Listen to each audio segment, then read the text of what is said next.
Le général Muhoozi, le commandant en chef de l'armée ougandaise, déclare vouloir annexer la Kisangani de l'Ouganda. Sur ses tweets, comme d'habitude, il dit en même temps que les États, ce n'est ni Doha, ni Washington qui peut amener ou bien qui va faire qu'il y ait la paix si l'EAC et la SADC ne sont pas partie prenante de tout ce qui peut y avoir. Troisième chose, au courant de cette semaine seulement, le général Muhoozi a fait savoir que le chef des ADF a été relocalisé vers le Haut-Ouélé, c'est-à-dire vers Isiro. Et des déclarations suivies, des déclarations de guerre, des déclarations ouvertes qui dit tout et qui fait comprendre tout celui qui peut avoir besoin de comprendre.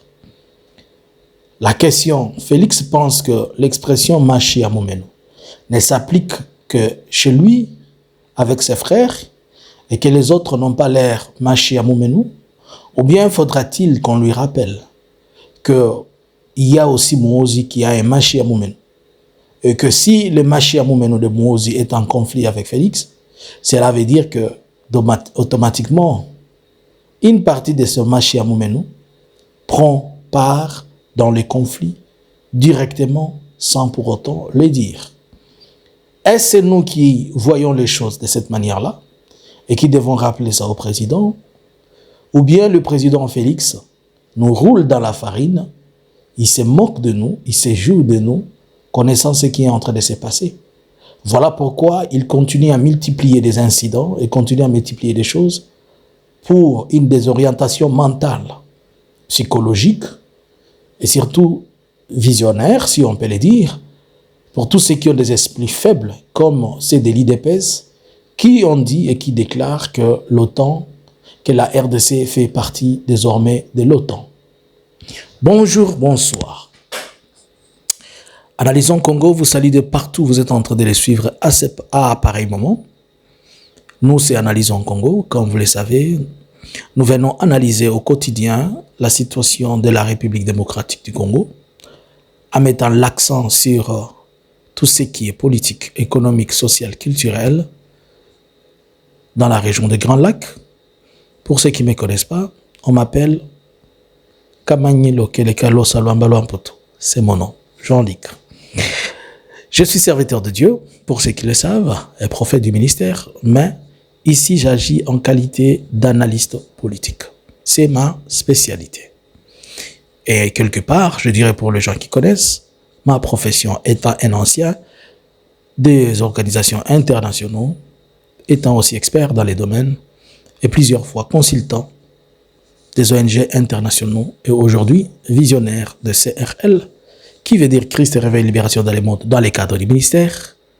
Vous pouvez nous suivre sur notre site web qui est CRL Croisière, ou vous pouvez nous retrouver sur La Vérité Miracle sur YouTube. En même temps, vous pouvez nous retrouver sur YouTube sur Analysons Congo. Vous pouvez aussi nous retrouver sur nos plateformes Facebook, YouTube, TikTok. Allez nous suivre aussi sur Analysons Congo, Facebook. Abonnez-vous, partagez et laissez-nous un like, un commentaire positif. N'insultez pas, car les insultes ont toujours été l'arme des faibles. Mais nous apprécions ceux qui nous insultent. Nous comprenons qu'ils n'insultent pas sans pour autant avoir vu et entendu. Donc, leur insulte signifie seulement nous prenons acte de tout ce que vous avez dit. Merci. Aujourd'hui, nous sommes le 25 juillet 2025. Une journée trop mouvementée. Par exemple, elle est mouvementée.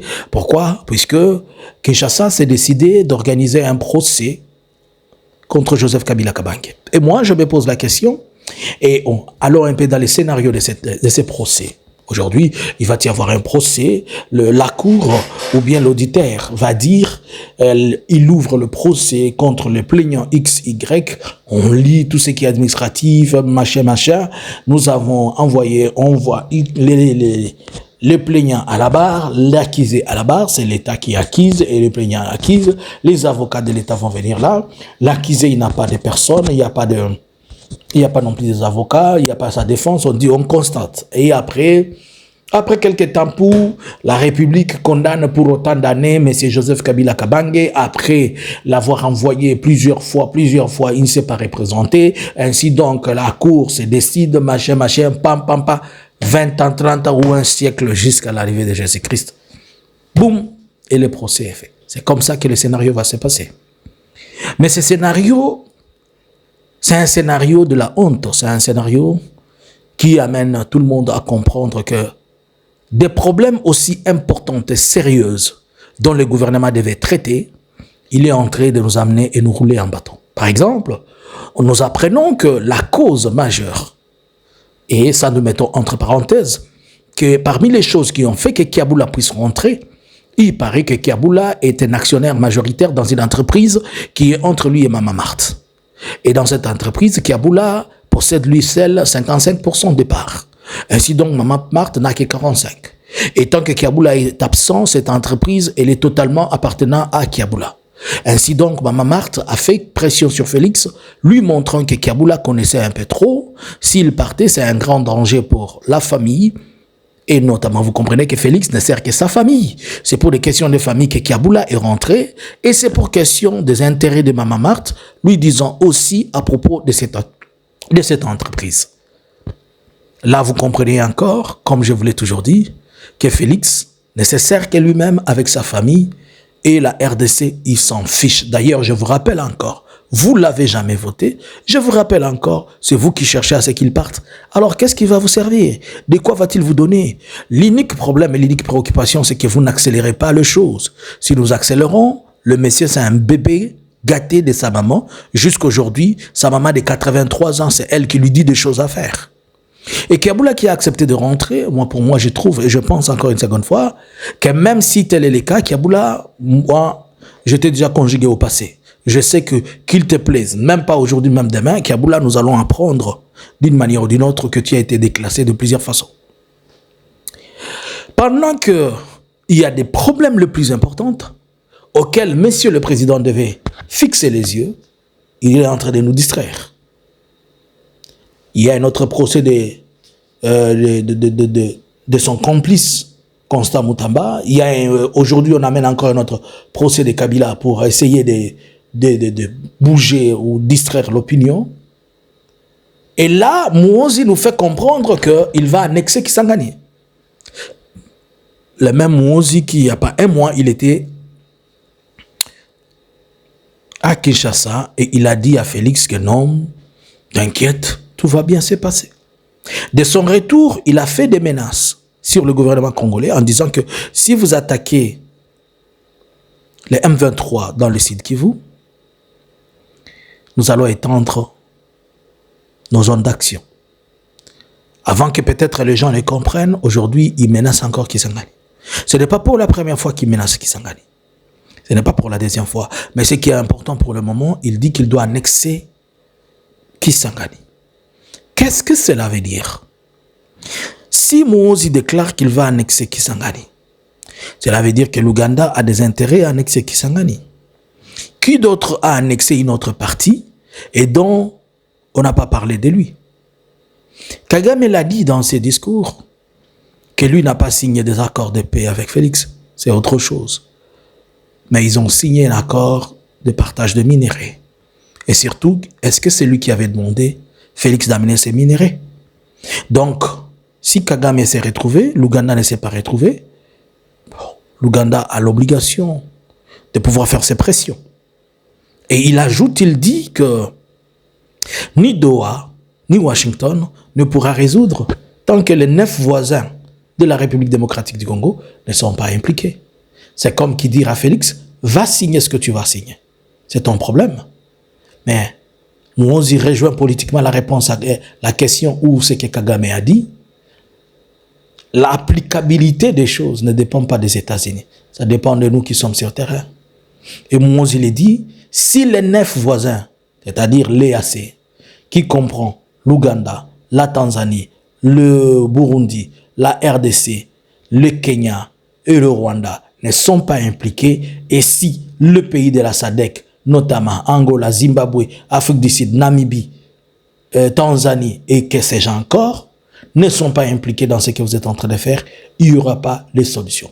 Par contre, toutes les deux organisations sont contre la politique actuelle de la République démocratique du Congo. Vous comprenez pourquoi Félix a voulu amener ça au niveau des États-Unis, alors que les États-Unis en soi n'est que là pour le business, mais pas pour des questions liées à la survie de la population et surtout que les États-Unis se fient aux décisions qui sont prises par des institutions régionales. Et là, vous comprenez que dans les institutions régionales, tout le monde est en désaccord avec les comportements de ce que monsieur l'homme de Limete est en train de faire.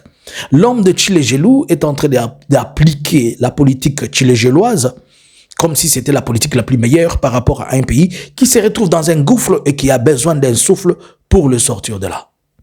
Selon vous, que pensez-vous? Mozi a-t-il raison ou pas? Selon vous, cet acte de guerre déclaré de Mozi est-elle à prendre à la légère ou Mozi est en train de solliciter une partie du transfert qui ne lui a pas été faite? Peut-être on lui avait promis 5 milliards et on n'a fait que le transfert de 1 milliard. Peut-être ils n'ont pas encore libéré certaines choses à Bunia, il faudrait qu'ils les prennent. Selon vous, vous pensez quoi? Mais moi, je crois une seule chose, que si Félix ne sait pas, on va lui rappeler. Quand il s'agit de questions de sang, il n'y a pas de Tutsis, il n'y a qu'un seul. C'est les Bantous qui ne savent pas ce que c'est.